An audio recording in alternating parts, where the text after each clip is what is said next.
form? Well, first of all, let's start with the grip. I like to have my fingers normally in the seams. So you get your thumb right here in the seams. This way you have a good grip on the ball. Keep the ball in your fingertips. You want to be able to have that space. You don't want to be able to, you don't have to shoot the ball, you know, on your palm, obviously. Right. And what I do with this offhand, I normally keep my thumb in between. It's just a comfort thing for me. So the important thing is to find the grip that's comfortable to you. And then once you elevate it, my form is pretty much right here. This is what I'm comfortable with.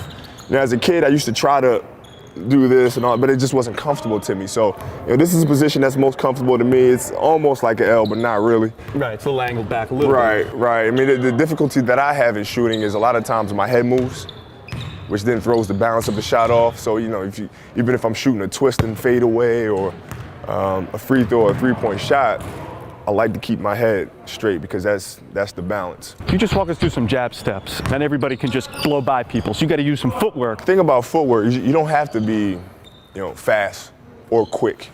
But what you have to do is you have to sell the fake. You know, so for example, if defender is guarding me, you know, I'll set it up the first time.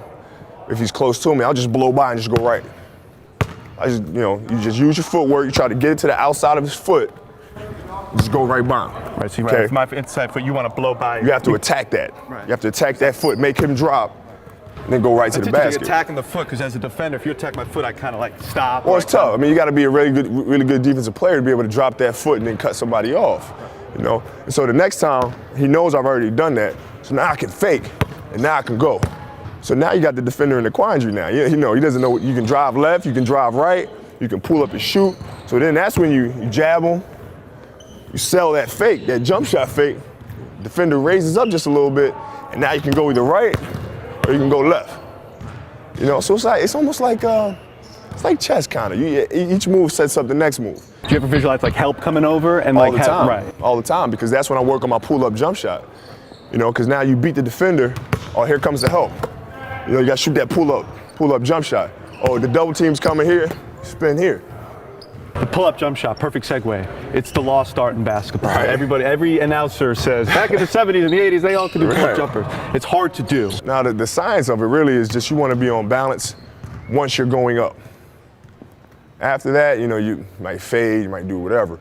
But going up, you want to be able to have a firm base and pivoting here with this leg here and getting a strong base here. Now, once you elevate, now you can fade.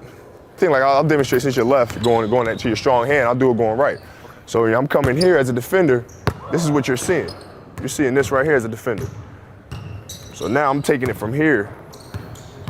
I'm raising up and shooting that shot. That's the key, right, is protecting the ball when you're kind of planting your foot. You got to protect, because then I can just. Right. Especially when you got little guys on you, because they'll get up in there and try to take it from you. You know, so you got to protect it. And raise up and just shoot right over the top of them. Foul shooting. Kobe against the Knicks went 21 for 21, 22 for 22 when he scored 61 at the Garden, the Garden record. Just what are you thinking of? Do you take the same amount of dribbles every time? You know, Mark Jackson used to, kiss the rim or something do something like that. Yeah. What's your routine? This is why I'm walking through my routine right now. A lot of times my hands get dry. Just because the game is tough to feel the ball. So a lot of times you'll see me either blow my hands or get some sweat from my forehead, dry my hands off just slightly. Then the ref will throw me the ball. Once I catch it, I'll roll it out. Take a breath, it'll settle in. 1, 2, 3. Square here. Keep your head steady.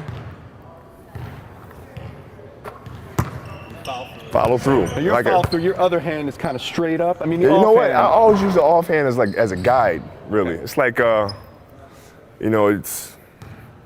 use it to aim.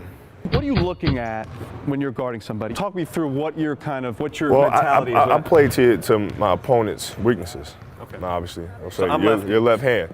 So I'll probably sit inside here and get this hand inside here. You know, it's a little trick for the weekend warriors over there. You know, you like tricks. Once this guy makes his move with his right hand, what you try to do is you try to pin this arm. See this arm right here? It's a strong hand. You pin this, because you know he's inevitably going to come back to a strong hand. Right? So now when he makes that move, now he can't come back. Watch, try to cross over. Uh-oh. That ball pops out. That ball pops out because you pin that, you take away his strength. Right here, you get up inside of him, Uh-oh. Yeah, out of control. Uh-oh. How do you do that without getting a foul call? Huh? How do you do that without getting a foul So call? it's too fast. It's too fast. It's too quick. In the end, It's right. too quick. You know, you're in here, you just got this guy here. Yeah, right. So once he goes right, now I sit in his pocket here, and now I won't let him come back. So when he comes back, he's coming right back to me, and I can steal that ball. And we're off. How do you tune out trash talk or heckling? I mean, how do you, kind of all this stuff going around? You get in character. Like the game, we played the Knicks. I wasn't in the mood to talk to anybody. And I wasn't gonna say hello to Spike. I wasn't gonna say hello to my man Jay-Z. I just wasn't in the mood. I didn't want to hear anything.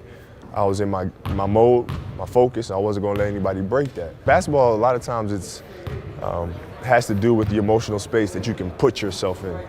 And in that particular game, I was in one of those moods. I mean, a couple of Knicks guys would come up to me during the game and say hello, as we've done in the past, and I just ignored them because I was in my zone, and I didn't want anything, outside of that taking me out of it. We've gone through a lot. Any other tips for Have fun. Stretch. stretch? Stretch. Really? Stretch. Because, some people, you grow up, you're young. Stretch. You better stretch. My dad still plays basketball now, and the hardest part is not actually playing, it's getting up in the morning the next day. That's the hardest part for him. Got to stretch. Anything else? Have fun.